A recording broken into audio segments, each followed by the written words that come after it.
The only other owner before me, this little old lady, she had to sell the house because she was unable to live by herself anymore. And that is a reality I don't want to face. I'm terrified of losing my independence.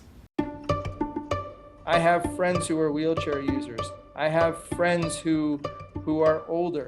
I have my own challenges. I want to be able to welcome all of these people into my home. I have a 400-pound, literally 400-pound wheelchair, and I now have 400-pound of needs. So everyone's needs are different, so you really can't generalize.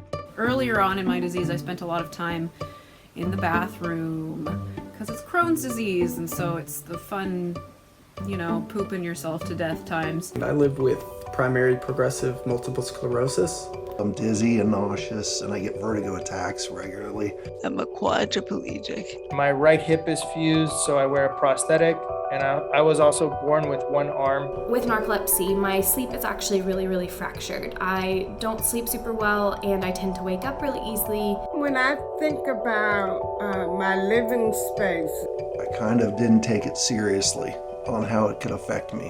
The environment in my home affects my condition and quality of life. Searching for a home with a vestibular disorder is one of the more difficult things that I have done since the onset of my illness. It's such a challenge for me that I became fearful. I'd go in there, a huge wave of vertigo would hit me, and I would realize, okay, we can't live in this house. It was traumatizing. What are the things in my home or in homes that I've lived in that have made my disability more challenging? You look at my hands, that would be the answer. The doors are pretty narrow. A very narrow stairwell. Narrow halls and small doors. It's easy for me to bump into things. I'm constantly running into furniture and doorways. We moved in thinking it was totally flat, and we were totally stupid. Transitions between, let's say, a hallway and a bedroom. They usually put a little piece of wood or a piece of rubber. I thought, one little step would not be a problem. Well, it was. And the monstrous steps, the stairs.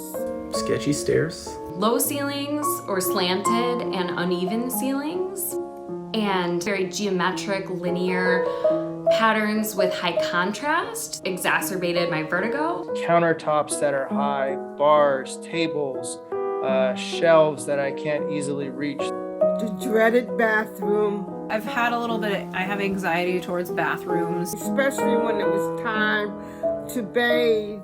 Poor lighting everywhere. Having really limited overhead lighting in the living spaces has made it harder on me, especially during the winter months when things are darker. My eyes are light sensitive. Any LEDs or those long fluorescent type fixtures also are extremely triggering. And also, I think of sound. The simple thing of the refrigerator humming can drive me crazy. If you have thin walls where you can hear your neighbors above you or next to you, it can really affect even with a noise machine. You can't block everything out.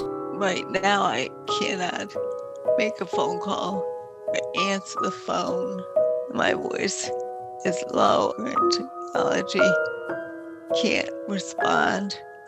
Like I couldn't do any Siri or voice activated stuff because it doesn't recognize me.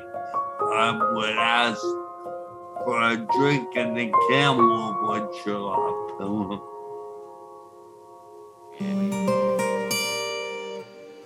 If I were to hire a livable architect or designer, If I could design a home to meet these challenges, In terms of my ideal space? I frankly don't know. This is my photography room. My S&M room is down there. If I were to have somebody design a house around my disability, it'd be kind of different than some of the others because I don't really have mobility issues. I want to live in a house that doesn't look like a wheelchair house. I could just create off the top of my head a home environment for myself that incorporates things that would really assist me. My new home would be one level, no stairs and no steps. I think it would definitely be just a really dope bathroom. I would have grab bars all over the place, or things that could act as grab bars. A more open, wide walkway. Wider hallways and doors. Furniture can be more adjustable for people of different heights, different weights, different body types. Adjustable height countertops in my kitchen. The bathroom is totally ADA compliant, including a very large shower. Doing dark tile with dark grout so that there wasn't that contrast. Maybe a heated floor would be really cool too, in case I'm just like in a real bad place and I'm just laying on the floor. The number one thing that comes to mind to help my brain stay awake is natural light. Every room has big windows in it. Windows, windows, windows. I think I would do floor to ceiling windows and as many skylights as possible. Natural patterns and colors. And lots of great overhead lighting. Recessed lighting all over the place. Overhead lighting that would turn on automatically for me at a set time when I have to wake up. Turn on gradually for me, kind of mimic that sunrise. Lights that would come on as I entered the room. I guess the telephone's the main thing. The ability for me to make a phone call and receive a phone call. If I'm living in an ideal world, I think I'd also make it a completely smart environment. The smart technology would be the icing on the cake. I'm very optimistic about my future in terms of AI. Maybe even a robot. A really hot assistant. Who's able to alert me when my ears can't hear.